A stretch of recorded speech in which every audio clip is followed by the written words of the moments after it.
বিদ্যাৰ্থীৰ সমূহ ছাত্ৰ ছাত্ৰীক মই বিনীতাই আন্তৰিক ওলগ জনাইছোঁ। আজিৰ বিষয় হৈছে তোমালোকে এছাইনমেণ্ট কি ধৰণে প্ৰস্তুত কৰিবা। এছাইনমেণ্ট অৰ্থাৎ গৃহ প্ৰদত্ত কৰ্ম, প্ৰাপ্ত অভিজ্ঞতা আৰু তোমালোকক কিতাপৰ পৰা সহায় লৈ যিহেতুকে লিখিবলৈ দিয়া হয় গৃহ প্ৰদত্ত কৰ্মবোৰ, গতিকে তোমালোকে যি যি কিতাপৰ পৰা সহায় লৈ লিখিবলগীয়া হ'ব সেই কিতাপৰ নামটো তোমালোকে গ্ৰন্থপঞ্জীত উল্লেখ কৰিব লাগিব বা সহায়ক গ্ৰন্থ তালিকাখন দিওঁতে তোমালোকে উল্লেখ কৰিব লাগিব। লগতে কিতাপৰ নাম, কিতাপৰ লেখকজনৰ নাম বা এডিটেড সম্পাদনা কৰা কিতাপ যদি সম্পাদকৰ নাম, সংকলকৰ নাম, একেধৰণে তোমালোকে কোনটো চনত ওলাইছিলে সেইটো দিব লাগিব। প্ৰকাশক কোন আছিল বা কোনটো প্ৰকাশন হাউচৰ পৰা সেইটো ওলাইছে তাক দিব লাগিব, কোনটো চনত ওলাইছে আৰু যদি ডেট থাকে ডেট, তাৰ লগতে কোনটো সংস্কৰণৰ পৰা তোমালোকে লৈছা, প্ৰথম সংস্কৰণ নেকি, প্ৰথম প্ৰকাশ নেকি, চতুৰ্থ প্ৰকাশ নেকি ইত্যাদি, এই কথাখিনি তোমালোকে খুব সুন্দৰকৈ লিখিব লাগিব। তাৰপিছতে আহিল তোমালোকে কেনে কাগজত লিখিবা। সাধাৰণতে এছাইনমেণ্ট লিখিলে A4 সাইজ কাকততে তোমালোকে লিখাটো ভাল, কাৰণ তেতিয়াহে ইপিঠি সিপিঠি ফুটি নুঠে।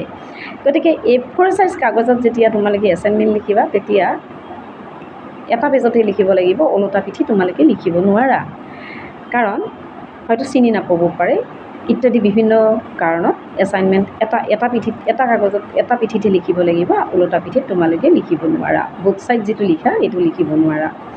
একেধৰণে তোমালোকে এছাইনমেণ্ট যেতিয়া তোমালোকে প্ৰস্তুত কৰিবা তেতিয়া তোমালোকে পেজ নাম্বাৰ ব্যৱহাৰ কৰিব পাৰিবা। পেজ নাম্বাৰ ওপৰত দিলে দৃষ্টিগত হয়, গতিকে তলত দিব পাৰিবা।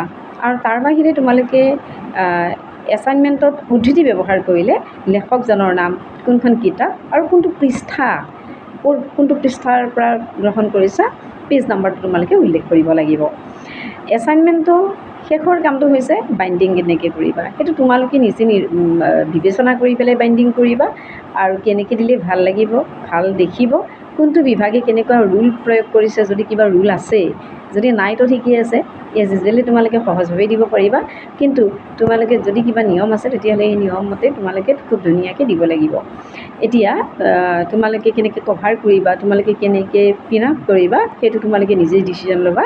সাধাৰণতে এছাইনমেণ্টত এটা বস্তু চাবলগীয়া হয়, কিমান ধুনীয়াকৈ দিব পাৰি এইটো বস্তু চাবলগীয়া হয়। তোমালোকে যিমান ধুনীয়াকৈ দিবা শিক্ষকে আচলতে ভাল পাব, কিন্তু বহুত ধুনীয়াকৈ দিলেও তাত শুদ্ধতাটো অৱশ্যে প্ৰধান কথা হ'ব। গতিকে যি ধৰণৰ এছাইনমেণ্ট যেনেধৰণে সমাধান কৰিবলৈ তোমালোকক দিয়া হৈছে বা যেনেধৰণে সমাধান কৰিলে শুদ্ধ বুলি তোমালোকে বিবেচনা কৰিবা তেনেধৰণে সমাধান কৰি পেলাই তোমালোকে এছাইনমেণ্টটো বিভাগত জমা দিব পাৰিবা। আৰু এইটো কথা তোমালোকে মনত ৰাখিবা যে এটা কপি যেতিয়া বিভাগত জমা দিবা আন এটা কপি নিশ্চিতভাৱে তোমালোকৰ হাতত থকাটো বাঞ্ছনীয়। গতিকে তাত বাইণ্ডিংটো তোমালোকে মন কৰিবা কেনেধৰণে বাইণ্ডিং কৰি দিবা। অৱশ্যে এইখিনি সময়ত মই এটা কথা ক'ব বিচাৰিম, সাধাৰণতে স্নাতক মহলৰ যিবোৰ ছাত্ৰ ছাত্ৰী বা কেতিয়াবা আমি হায়াৰ ছেকেণ্ডাৰী লেভেলৰ ছাত্ৰ ছাত্ৰীকে বিভিন্ন সময়ত এছাইনমেণ্ট কৰিবলৈ দিওঁ, এইখিনি ছাত্ৰ ছাত্ৰীৰ সহায় হওক বুলিয়ে মই এই ভিডিঅ'টো বনাইছোঁ। গতিকে ছাত্ৰ ছাত্ৰীসকল তোমালোকে মোৰ ভিডিঅ'টো চাই কেনেকুৱা বা তোমালোকৰ যদি আৰু কিবা জানিবলগীয়া থাকে নিশ্চিতভাৱে সেই কথাটো মোক সুধিব পাৰিবা।